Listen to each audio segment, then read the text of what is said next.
박순희는 인천공항 출국장에서 떨리는 마음을 달래고 있었습니다. 딸 미영이가 강제로 밀어넣다시피 한 베트남 패키지 여행이었어요.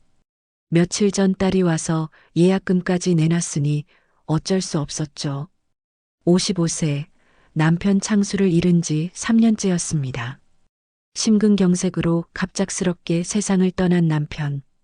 그 충격에서 아직도 완전히 벗어나지 못했어요. 매일 남편의 영정 앞에서 차를 올리고 혼자 저녁을 먹으며 보내는 나날들의 연속이었습니다. 요즘 들어서는 아들 준호 걱정도 컸어요.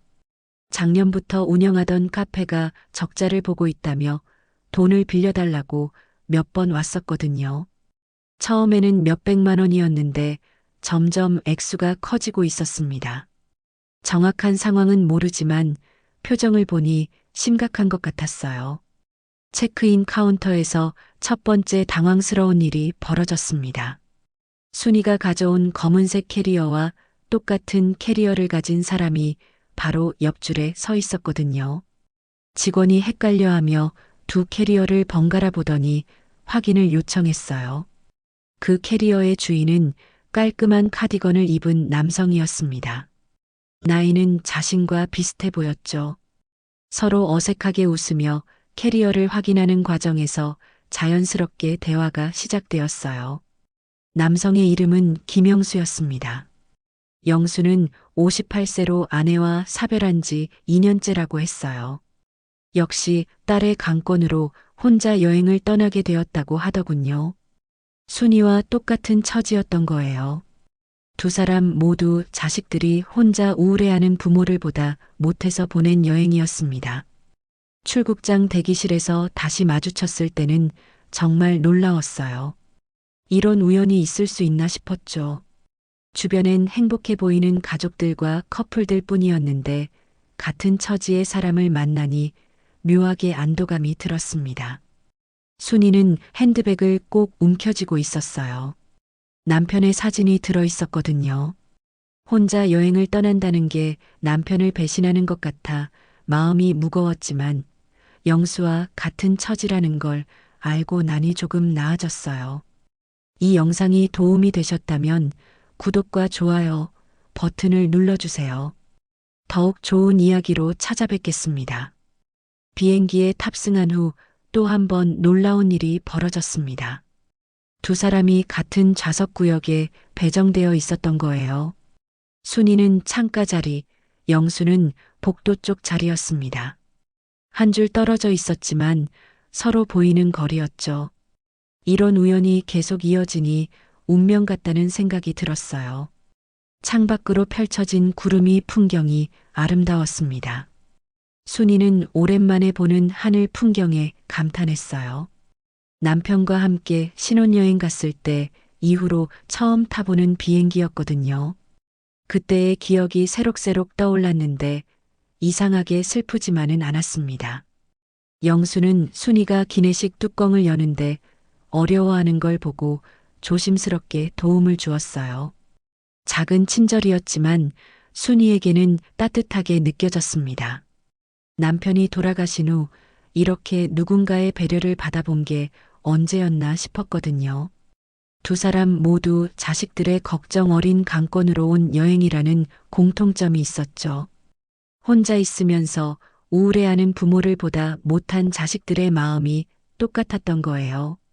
비행기가 호치민 공항에 착륙했을 때 순이는 새로운 설렘을 느꼈어요. 낯선 땅에 혼자 내린다는 두려움보다는 영수와 함께라는 안도감이 더 컸거든요. 호치민의 첫인상은 정말 강렬했습니다. 공항에서 나오자마자 후덥지근한 열기와 함께 오토바이 소음이 귀를 때렸어요. 순이는 이런 이국적인 분위기에 압도되었지만 동시에 새로운 세상에 대한 호기심도 생겼습니다. 투어버스에 올라타니 또다시 놀라운 일이 벌어졌어요. 순이와 영수가 앞뒤 좌석에 배정된 거였습니다. 이제는 정말 운명이 아닌가 싶었죠. 버스가 움직이기 시작하자 창밖으로 펼쳐지는 호치민의 풍경에 두 사람 모두 감탄했습니다. 오토바이들이 물결처럼 지나가는 모습이 신기했어요. 한국과는 완전히 다른 교통 문화였습니다. 프랑스 식민지 시절의 건물들과 현대식 빌딩들이 조화롭게 어우러져 있는 풍경도 인상적이었죠. 첫 번째 관광지는 통일궁이었습니다. 베트남 전쟁의 역사가 깃든 곳이라고 가이드가 설명했어요. 순이와 영수는 자연스럽게 나란히 걸으며 구경했습니다. 두 사람 모두 한국 전쟁 이후 세대였지만 전쟁의 아픔을 겪은 나라의 역사에는 남다른 감정이 있었어요. 궁전 내부를 둘러보며 순이는 생각에 잠겼습니다. 역사의 격변 속에서도 사람들은 살아왔구나 하는 생각이 들었죠. 자신도 남편을 잃은 슬픔 속에서 이렇게 새로운 곳에 와 있으니까요. 점심시간이 되어 베트남 전통 쌀국수집으로 갔어요. 원형 테이블에 8명씩 앉는 자리 배치였는데 여기서도 순이와 영수가 같은 테이블에 앉게 되었습니다. 이런 우연이 계속 반복되니 다른 일행들도 신기해했어요. 쌀국수는 생각보다 맛있었습니다. 순이는 오랜만에 식욕을 느꼈어요. 남편 돌아가신 후 음식이 잘 넘어가지 않았는데 이상하게 오늘은 맛있게 먹을 수 있었습니다. 영수도 마찬가지였는지 평소보다 많이 드시더군요. 같은 테이블에 앉은 다른 분들 대부분이 중년 부부들이었는데 순이와 영수를 부부로 착각하는 분들이 많았어요. 처음에는 당황스러워서 아니라고 했지만 나중에는 그냥 웃으며 넘어갔습니다. 오후에는 벤탄 시장을 구경했어요. 복잡하고 활기찬 시장의 분위기가 정말 인상적이었습니다. 각종 열대과일들과 베트남 전통 기념품들이 가득했죠. 순이는 딸에게 줄 선물을 찾고 있었는데 상인들과 의사소통이 어려웠어요. 영수가 옆에서 도움을 주었습니다. 회사 다닐 때 해외 출장을 자주 다녀서 영어가 조금 된다고 하더군요. 상인과 간단한 영어로 대화를 나누며 가격까지 깎아주었어요. 순이는 정말 고마웠습니다. 시장을 돌아다니며 순이는 활력을 느꼈어요. 이런 북적거리는 곳에 와본 게 언제였나 싶었거든요. 남편과 함께 동대문 시장에 갔던 기억이 났는데 그때처럼 즐거웠습니다. 저녁 식사는 호텔 근처 레스토랑에서 했어요. 여기서도 어김없이 순이와 영수가 같은 테이블에 앉게 되었습니다. 이제는 다른 일행들도 당연하게 여기는 분위기였어요. 두 사람의 반복되는 우연을 모두가 재미있어 했거든요. 베트남 전통 요리들이 나왔는데 생소하지만 맛있었어요. 월남쌈을 직접 싸서 먹어보는 체험도 했습니다. 순이는 서툴게 싸고 있었는데 영수가 요령을 알려주었어요. 이런 소소한 도움들이 순이에게는 특별하게 느껴졌습니다. 호텔로 돌아가는 버스에서 순이는 창밖 야경을 바라봤어요. 호치민의 밤거리는 네온 사인으로 화려했습니다. 오토바이들의 불빛이 강처럼 흘러가는 모습이 신기했어요. 남편과 함께 보고 싶었던 풍경이었지만 이제는 그 아쉬움보다 새로운 설렘이 더 컸습니다. 영수도 창밖을 바라보고 있었어요. 아내 없이 처음 떠난 여행이 이렇게 의미 있을 줄은 몰랐거든요. 우연히 만난 순이 덕분에 외롭지 않은 여행이 되고 있었습니다. 둘째 날 아침 순이는 평소보다 일찍 잠에서 깼습니다. 호텔 조식당에 내려가니 영수가 이미 앉아 있었어요. 서로 보고 빙긋 웃으며 자연스럽게 같은 테이블에 앉았습니다. 어제까지는 우연이라고 생각했는데 이제는 서로를 찾게 되는 자신들을 발견했어요. 오늘은 호치민 시내 관광이었습니다. 근교 투어는 시간상 어려워서 시내 주요 명소들을 둘러보는 코스였어요. 버스로 이동하는 거리도 짧았고 걸어서 다닐 수 있는 곳들이 대부분이었죠. 첫 번째 코스는 노트르담 성당이었어요. 프랑스 식민지 시절에 지어진 붉은 벽돌의 아름다운 성당이었는데 순이는 그 웅장함에 압도되었습니다. 영수와 나란히 서서 성당 내부를 둘러보며 경건한 마음이 들었어요. 성당 앞 광장에서 자유시간이 주어졌습니다. 순이는 혼자 주변을 돌아보다가 작은 기념품 가게에서 길을 잃었어요. 비슷비슷한 건물들 사이에서 어디로 가야 할지 막막했습니다. 당황하며 주변을 두리번거리는데 마침 영수가 나타났어요. 영수는 순이가 보이지 않아서 찾아 헤매고 있었던 거였습니다. 순이를 발견한 영수의 얼굴에는 안도감이 역력했어요. 함께 집결지로 돌아가는 길에 두 사람은 자연스럽게 이야기를 나누었습니다. 영수는 회사에서 명예퇴직한 후의 공허함에 대해 말했어요. 30년 넘게 다닌 회사에서 나온 후 할 일이 없어서 하루 종일 집에만 있었다고 털어놓았습니다. 순이도 자신의 이야기를 했어요. 남편이 돌아가신 후 세상이 무너진 것 같았다고, 친구들과 만나는 것도 부담스러웠다고 솔직하게 말했습니다. 점심은 현지 유명 레스토랑에서 베트남 전통 코스 요리를 먹었어요. 코코넛 새우, 월남쌈, 분짜 등 다양한 음식들이 나왔습니다. 순이는 생소한 음식들을 맛보며 즐거워했어요. 오후에는 중앙 우체국과 시청 건물을 구경했습니다. 프랑스 식민지 시절의 건축 양식이 잘 보존된 건물들이었죠. 순이와 영수는 나란히 걸으며 가이드의 설명을 들었습니다. 역사에 대한 이야기를 나누면서 서로의 지식과 관심사를 알아갔어요. 작은 카페에서 베트남 전통 커피를 마시며 더 깊은 이야기를 나누었습니다. 영수는 아내가 암으로 오랫동안 투병 생활을 했다고 말했어요. 마지막 1년은 거의 병원에서 살았다고 했습니다. 순이는 남편의 갑작스런 죽음으로 인한 충격과 후회에 대해 털어놓았어요. 두 사람 모두 자식들에 대한 걱정도 있었습니다. 영수는 딸이 결혼을 미루고 있어서 걱정이라고 했고, 순이는 아들의 사업이 잘 안 되어서 속상하다고 했어요. 부모 마음은 다 똑같았죠. 이런 깊은 이야기를 누군가에게 털어놓은 게 정말 오랜만이었어요. 순이는 마음이 한결 가벼워지는 것을 느꼈습니다. 영수도 마찬가지였어요. 혼자 속으로만 삭혔던 마음의 응어리들이 조금씩 풀어지는 것 같았거든요. 저녁에는 동나이강 유람선을 탔습니다. 강 위에서 바라본 호치민의 야경은 정말 환상적이었어요. 높은 빌딩들의 네온 사인이 강물에 반사되어 마치 꿈속 같은 풍경을 연출했습니다. 순이는 이런 아름다운 순간을 영수와 함께 보고 있다는 게 신기했어요. 유람선 갑판에서 두 사람은 나란히 서서 야경을 감상했습니다. 시원한 강바람이 머리카락을 살랑이게 했어요. 순이는 이 순간이 꿈만 같다고 생각했습니다. 남편과 함께하지 못한 로맨틱한 순간을 다른 누군가와 함께하고 있다는 것이 신기했거든요. 그날 밤 호텔로 돌아와서 순이는 혼자 발코니에 나가 있었어요. 호치민의 야경을 바라보며 오늘 하루를 되돌아봤습니다. 영수와 나눈 이야기들, 함께 본 풍경들이 마음에 깊이 남았어요.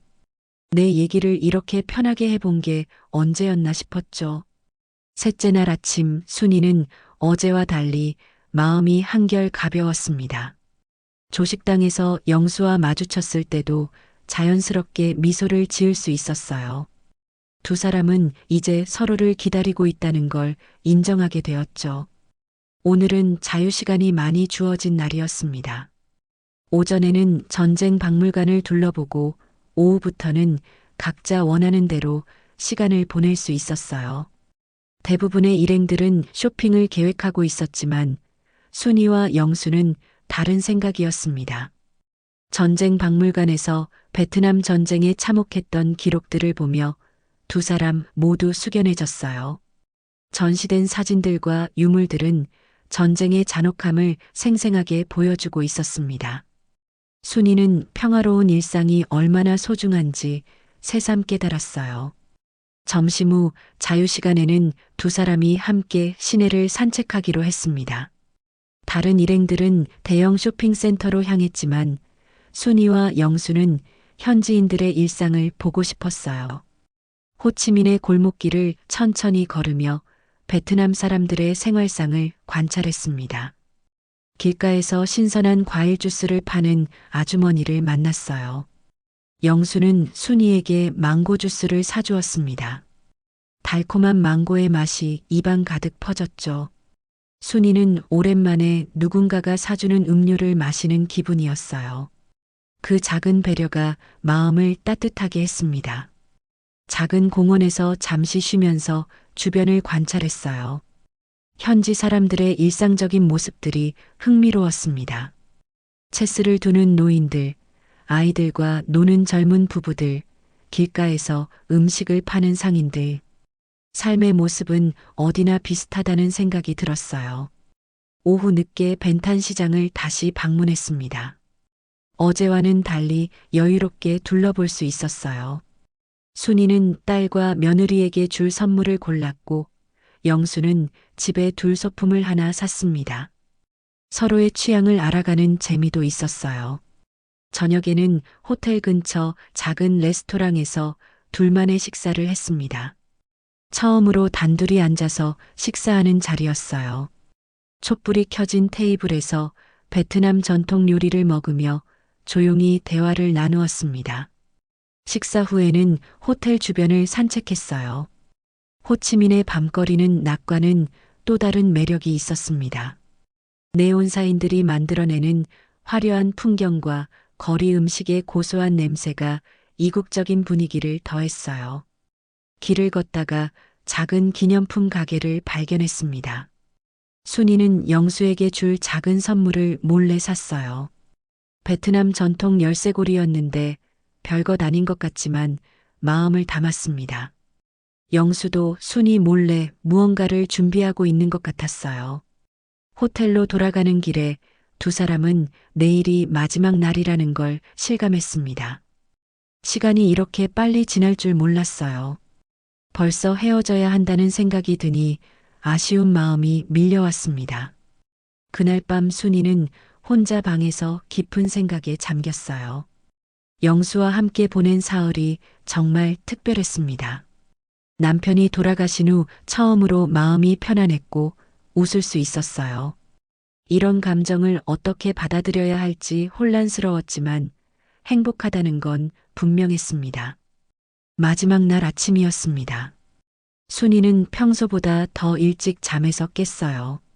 오늘 오후에는 비행기를 타고 한국으로 돌아가야 했거든요. 마음이 복잡했습니다. 집이 그립기도 했지만 동시에 영수와의 이별이 아쉽기도 했어요.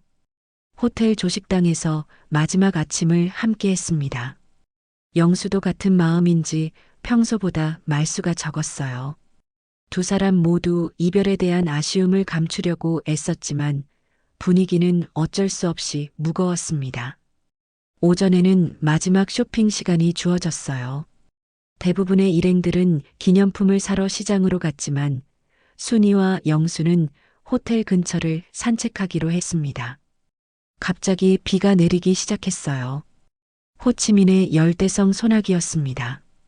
영수는 자신의 우산을 순이와 함께 썼습니다. 좁은 우산 아래서 두 사람은 어깨를 맞대며 걸어야 했어요. 빗방울이 우산을 두드리는 소리가 운치 있게 들렸습니다. 순이는 영수의 따뜻한 체온을 느끼며 가슴이 두근거렸어요. 호텔 정원에 있는 정자에서 비를 피했습니다. 우산을 접고 나란히 앉아서 비 오는 풍경을 감상했어요. 열대우림에 짙은 녹색과 빗소리가 어우러져 몽환적인 분위기를 만들어냈습니다. 그때 영수가 순이의 손을 조심스럽게 잡았습니다. 순이는 깜짝 놀랐지만 손을 빼지 않았어요. 영수의 손은 따뜻했고 거칠었지만 든든했습니다. 두 사람은 말없이 서로를 바라봤어요. 영수는 조심스럽게 말했어요. 이 사흘 동안 순이와 함께 보낸 시간이 정말 소중했다고, 혼자 온 여행이 이렇게 의미 있을 줄 몰랐다고 했습니다. 순이도 마음을 열었어요. 남편이 돌아가신 후 처음으로 이렇게 마음 편한 사람을 만났다고 솔직하게 털어놓았습니다. 비가 조금 그치자 두 사람은 다시 걷기 시작했습니다. 젖은 아스팔트에서 나는 특유의 냄새와 함께 새로운 감정이 피어올랐어요. 순이는 가슴이 두근거렸습니다. 이런 감정을 느끼는 자신이 낯설었거든요. 점심 식사 후 잠깐의 자유시간이 있었습니다. 다른 일행들은 마지막 쇼핑을 하러 갔지만 순이와 영수는 호텔로 돌아왔어요. 공항 가는 시간까지 여유가 있었거든요. 영수는 순이에게 자신의 방에서 조용히 이야기하자고 제안했습니다. 순이는 잠깐 망설였지만 따라갔어요.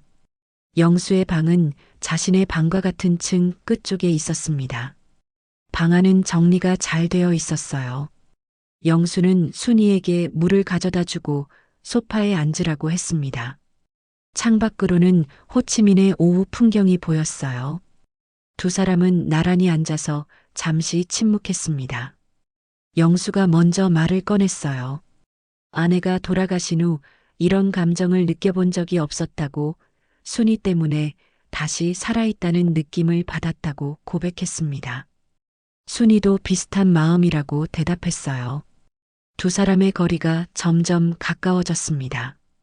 영수는 조심스럽게 순이의 어깨에 손을 올렸어요. 순이는 떨렸지만 거부하지 않았습니다. 오랜만에 느끼는 남자의 따뜻함이었어요.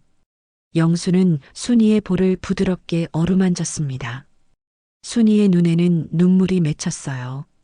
죄책감과 그리움, 외로움과 설렘이 복잡하게 얽힌 감정이었죠. 영수도 마찬가지였습니다. 두 사람은 천천히 서로에게 다가갔어요. 첫 키스는 조심스럽고 떨렸습니다.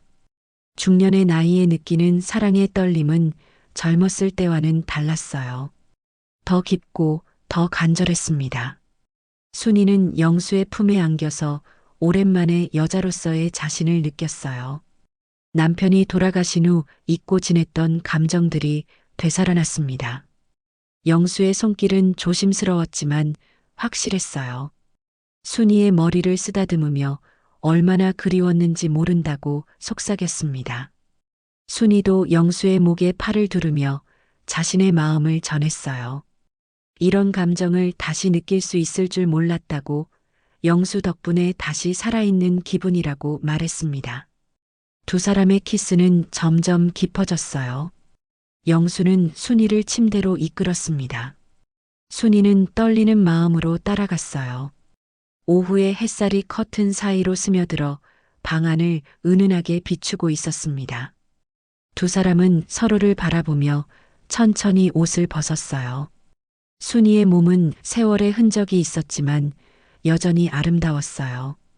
영수도 마찬가지였습니다. 두 사람은 서로의 몸을 조심스럽게 탐닉했어요. 오랜 홀로됨 후에 느끼는 육체적 접촉은 감동 그 자체였습니다. 영수의 손길이 순이의 등을 따라 내려왔을 때 순이는 전율을 느꼈어요. 잊고 지냈던 감각들이 되살아났습니다. 영수도 순이의 부드러운 살결에 감탄했어요. 두 사람은 말없이 서로를 느끼며 하나가 되어 갔습니다. 그들의 사랑은 급하지 않았어요. 오랜 기다림 끝에 만난 소중한 순간이었거든요. 서로를 향한 그리움과 외로움이 녹아들면서 깊은 위안을 주었습니다. 순이는 영수의 품에서 완전히 자신을 맡겼어요. 영수는 순이를 품에 안고 정말 사랑한다고, 이제 혼자가 아니라고 속삭였습니다. 순이도 영수의 가슴에 얼굴을 묻고 자신도 같은 마음이라고, 이렇게 행복할 수 있을 줄 몰랐다고 말했어요. 두 사람이 하나가 되는 순간은 아름다웠습니다.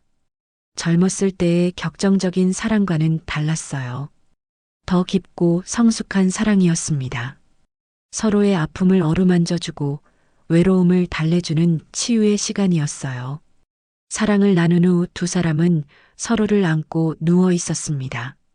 창밖으로 보이는 호치민의 하늘이 점점 어두워졌어요.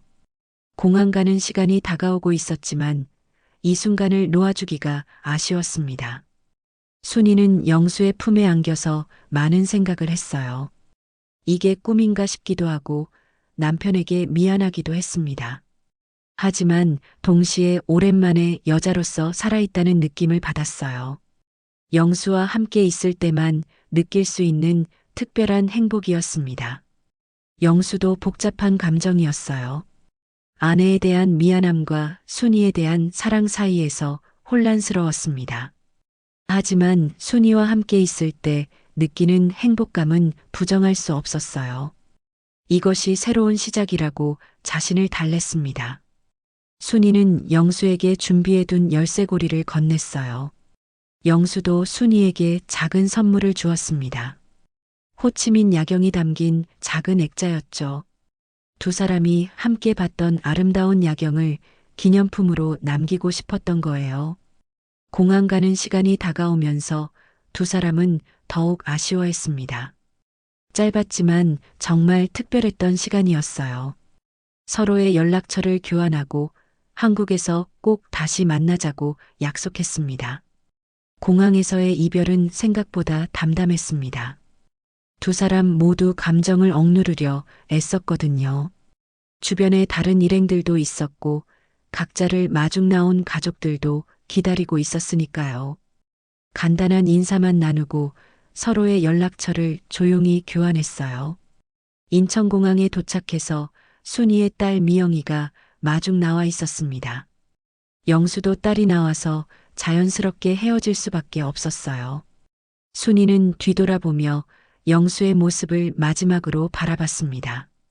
집으로 돌아가는 차 안에서 미영이는 여행이 어땠는지 물어봤습니다.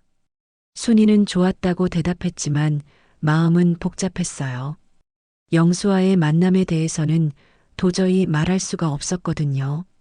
집에 도착해서 혼자 있게 되니 더욱 혼란스러웠어요. 베트남에서 영수와 함께 찍은 사진들을 보며 그때의 감정들이 되살아났습니다. 특히 마지막 날의 일이 자꾸 떠올랐어요. 하지만 동시에 죄책감도 밀려왔습니다. 며칠 후 준호가 찾아왔어요. 표정이 심각했습니다.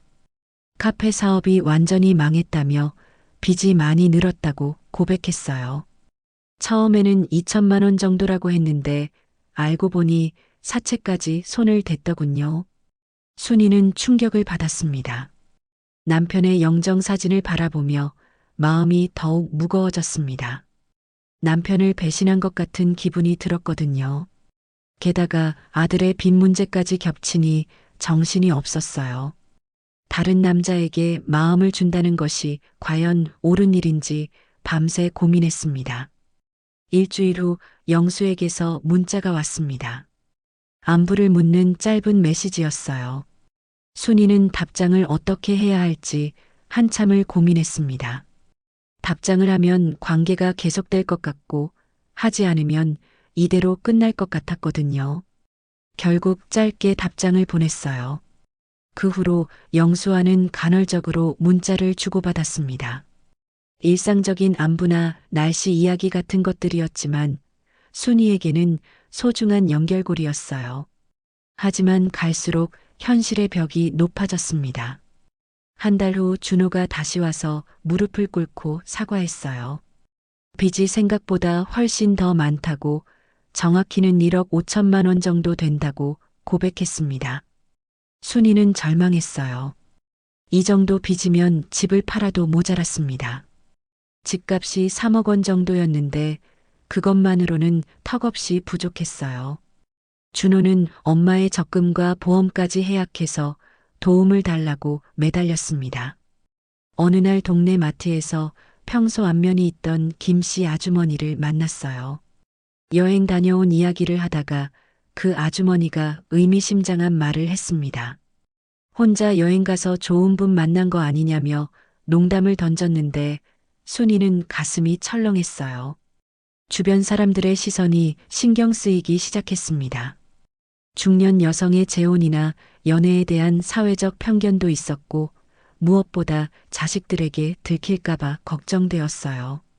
특히 아들의 어려운 상황에서 자신만 행복하려 한다는 죄책감도 들었습니다. 영수도 비슷한 어려움을 겪고 있었어요. 딸이 계속해서 의심스러운 눈빛으로 바라보고 있었고 회사 동료들도 영수의 변화를 눈치채고 있었습니다. 무엇보다 돌아가신 아내의 가족들과의 관계도 신경 쓰였어요. 2달이 지나면서 순이는 점점 영수와의 연락을 줄여갔습니다. 현실의 무게가 사랑의 설렘을 짓누르고 있었어요. 준호의 빚 문제는 점점 심각해졌고 집을 팔아야 한다는 현실이 코앞에 다가왔습니다. 어느 날 밤 영수에게서 전화가 왔습니다. 오랜만에 듣는 영수의 목소리였어요. 반가웠지만 동시에 부담스럽기도 했습니다.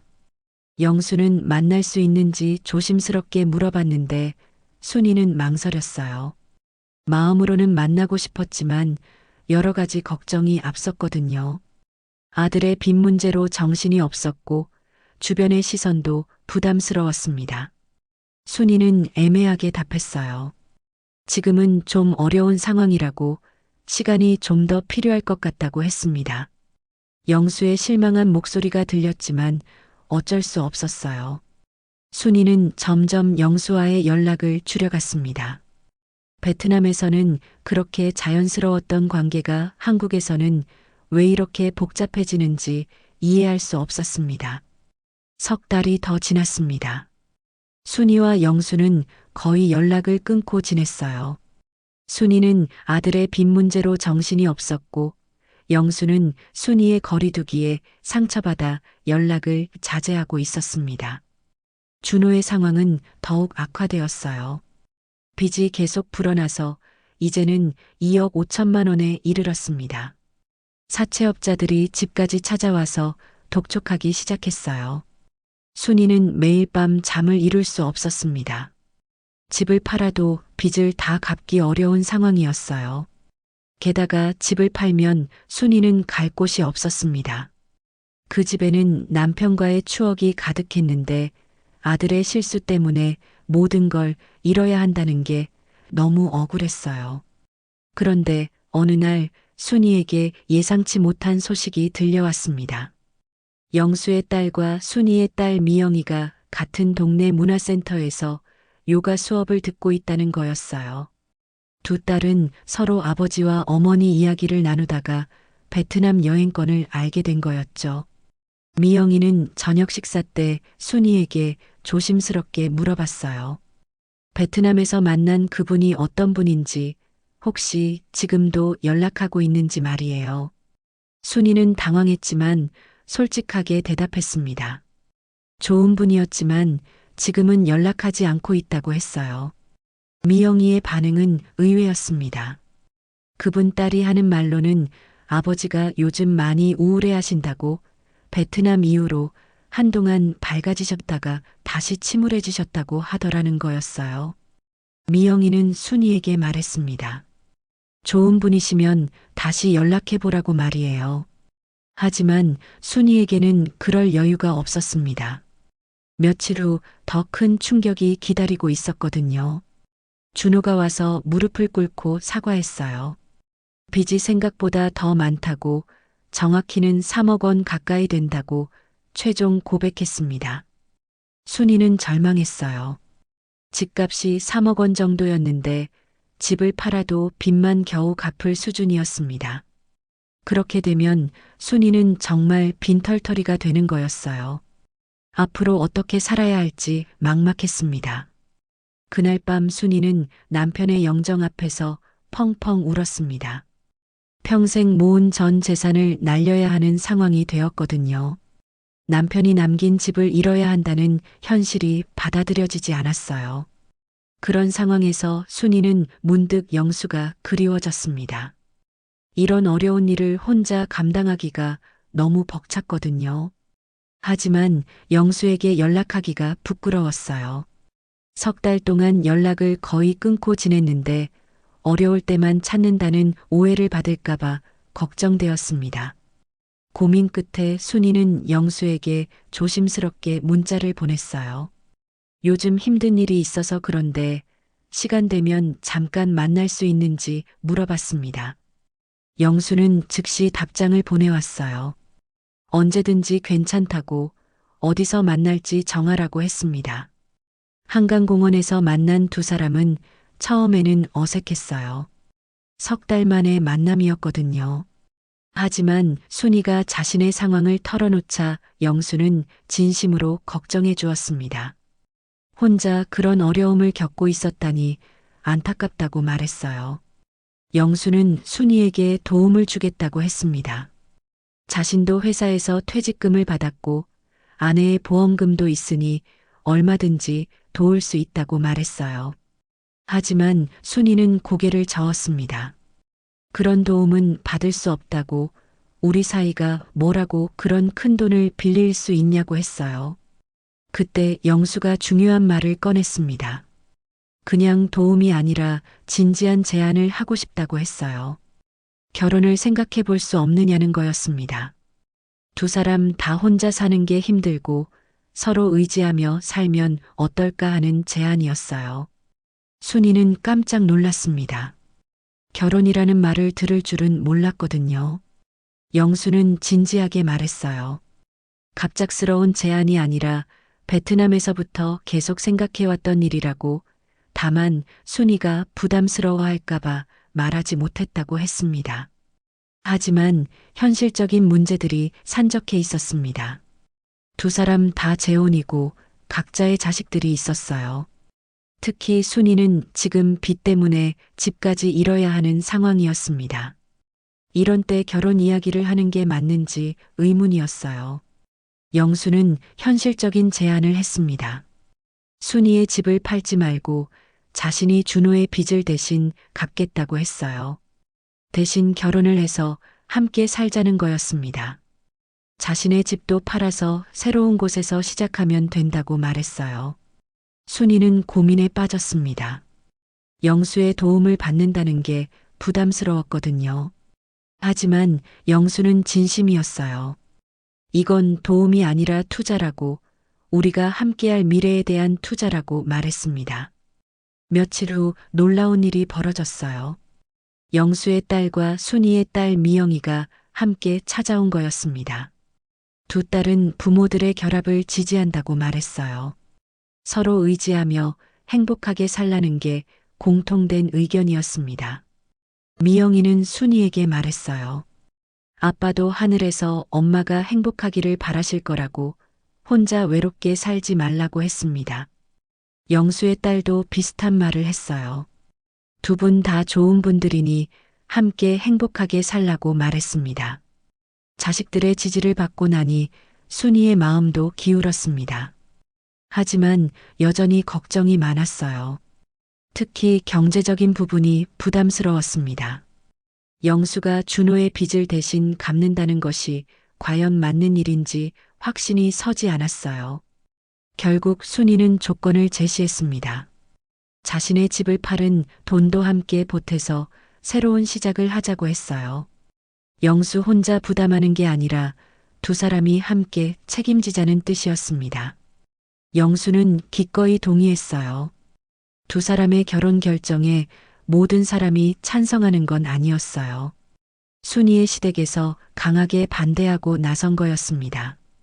시어머니가 크게 화를 내며 며느리가 어떻게 남편 죽은 지 3년 만에 다른 남자와 결혼하느냐고 비난했어요. 순이는 상처받았지만 굽히지 않았어요. 이제 자신의 인생을 살고 싶다고, 남편도 그러길 바라실 거라고 맞섰습니다. 결국 시댁과는 연락을 끊기로 했어요. 마음은 아팠지만 어쩔 수 없는 선택이었습니다. 주변에서는 말들이 많았어요. 남편 죽은 지 3년 만에 재혼한다는 소문, 돈 때문에 결혼하는 거 아니냐는 험담들이 돌았습니다. 하지만 순이는 더 이상 신경 쓰지 않기로 했어요. 남의 시선보다는 자신의 행복이 더 중요했거든요. 영수도 비슷한 어려움을 겪었습니다. 아내의 친구들이 배신감을 드러냈고 회사 동료들도 우려를 표했어요. 하지만 영수도 마음을 굳혔습니다. 순이와 함께하는 미래가 더 소중했거든요. 준호의 빚 문제도 차근차근 해결되기 시작했습니다. 영수가 1억 5천만 원을 지원하고 순이가 집을 판 돈 1억 5천만 원을 보탰어요. 총 3억 원으로 빚을 모두 정리할 수 있었습니다. 준호는 새아버지가 될 영수에게 깊이 감사했고 다시는 이런 일이 없도록 조심하겠다고 약속했어요. 결혼 준비는 조용히 진행되었습니다. 화려한 결혼식 대신 가족들과 가까운 친구들만 초대한 소박한 예식을 계획했어요. 두 사람 모두 재혼이고 나이도 있어서 의미 있는 시간을 원했거든요. 결혼식 날이 다가왔습니다. 순이는 단정한 한복을 입고 나타났어요. 영수도 깔끔한 양복 차림이었습니다. 나이가 들어서 하는 결혼이지만 두 사람 모두 설렜어요. 젊었을 때와는 다른 성숙한 설렘이었죠. 결혼식에서 순이는 특별한 일을 했습니다. 돌아가신 남편 창수의 사진을 들고 있었어요. 새로운 시작을 알리는 동시에 과거에 대한 감사함도 잊지 않겠다는 의미였습니다. 영수도 아내의 사진을 가져왔어요. 주례를 맡은 목사님이 말씀하셨습니다. 사랑에는 나이가 없다고 두 분이 서로를 의지하며 아름다운 황혼을 맞이하시길 바란다고 했어요. 참석한 사람들도 모두 축복해 주었습니다. 신혼여행은 당연히 베트남으로 갔습니다. 두 사람이 처음 만난 그곳에서 새로운 출발을 기념하고 싶었거든요. 1년 반 전 우연히 만났던 그 공항에서 이제는 부부가 되어 함께 서 있었어요. 호치민의 야경을 다시 보며 두 사람은 감회가 새로웠습니다. 그때는 서로 낯선 사람이었는데 이제는 인생을 함께할 동반자가 되었어요. 순이는 영수의 팔짱을 끼고 정말 꿈 같다고 말했습니다. 동나이 강에서 다시 유람선을 탔어요. 1년 반 전 그 자리에서 처음 손을 잡았던 기억이 생생했습니다. 이제는 당당하게 손을 잡고 춤을 출 수 있었어요. 주변 관광객들도 행복해 보이는 중년 부부를 보며 미소 지었습니다. 벤탄 시장에서 기념품을 사며 웃었어요. 처음 왔을 때는 서로 어색해서 말도 제대로 못했는데 이제는 마음 편하게 쇼핑을 즐길 수 있었습니다. 순이는 딸들에게 줄 선물을 골랐고 영수는 새 집에 둘 장식품을 샀어요. 한국으로 돌아온 후 두 사람은 새 집에서 새로운 생활을 시작했습니다. 서울 외곽의 조용한 아파트를 마련했어요. 한강이 보이는 전망이 좋았고 두 사람에게는 충분한 크기였습니다. 새로운 생활은 행복했어요. 아침에는 함께 커피를 마시며 하루를 시작했고 저녁에는 한강공원을 산책했습니다. 주말에는 등산을 하거나 영화를 보러 갔어요. 늦은 나이의 신혼생활이었지만 젊은 부부 못지않게 달콤했습니다. 하지만 완전히 순탄하지만은 않았어요. 가끔 옛 배우자들에 대한 그리움이 밀려올 때가 있었거든요. 순이는 남편 창수가, 영수는 아내 미숙이가 그리울 때가 있었습니다. 하지만 그런 감정도 서로 이해하고 위로해 주었어요. 1년이 지난 후 두 사람은 작은 펜션을 운영하기 시작했습니다. 강원도의 조용한 산골 마을이었어요. 영수가 젊었을 때부터 꿈꿔왔던 일이었고 순이도 사람들을 맞이하는 일에 흥미를 느꼈습니다. 펜션 운영을 위해 두 사람은 호텔리어 과정도 수강했어요.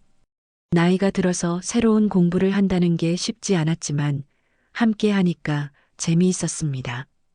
펜션 인테리어도 직접 참여해서 아늑하고 따뜻한 공간으로 만들었어요. 펜션 이름은 두 번째 인연이었습니다. 두 사람의 새로운 시작을 의미하는 이름이었어요. 손님들에게 두 사람의 사랑 이야기를 들려주면 모두들 감동해했습니다. 중년에도 새로운 사랑이 가능하다는 희망을 주었거든요. 순이와 영수는 매일 저녁 펜션 앞마당에서 차를 마시며 하루를 마무리했어요. 산골의 맑은 공기와 별이 가득한 하늘 아래서 보내는 시간은 정말 평화로웠습니다. 어느 날 새로운 손님이 찾아왔어요. 중년의 여성이었는데 남편을 잃고 혼자 여행 중이라고 했습니다.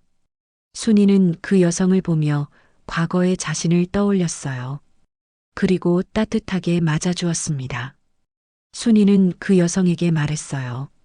걱정하지 말라고, 언제든 새로운 시작이 가능하다고 말했습니다. 그 여성은 순이와 영수의 이야기를 듣고 눈물을 글썽였어요. 희망을 얻었다고 말했습니다. 이 이야기가 끝까지 함께 해주신 여러분께 감사드립니다. 구독과 좋아요는 더 많은 감동 스토리를 만드는 힘이 됩니다. 여러분의 인생에도 아름다운 만남과 새로운 시작이 가득하시길 바랍니다. 두 사람의 사랑 이야기는 이렇게 계속되고 있습니다.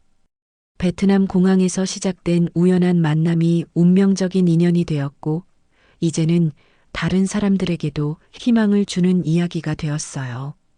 나이가 들어서도 사랑할 수 있다는 것, 새로운 시작이 가능하다는 것을 보여주고 있습니다. 순이와 영수는 서로 의지하며 아름답게 늙어가고 있어요. 과거의 상처를 치유하고 현재의 행복을 만끽하며 미래에 대한 희망을 품고 살아가고 있습니다. 이들의 이야기는 모든 중년들에게 전하는 메시지입니다.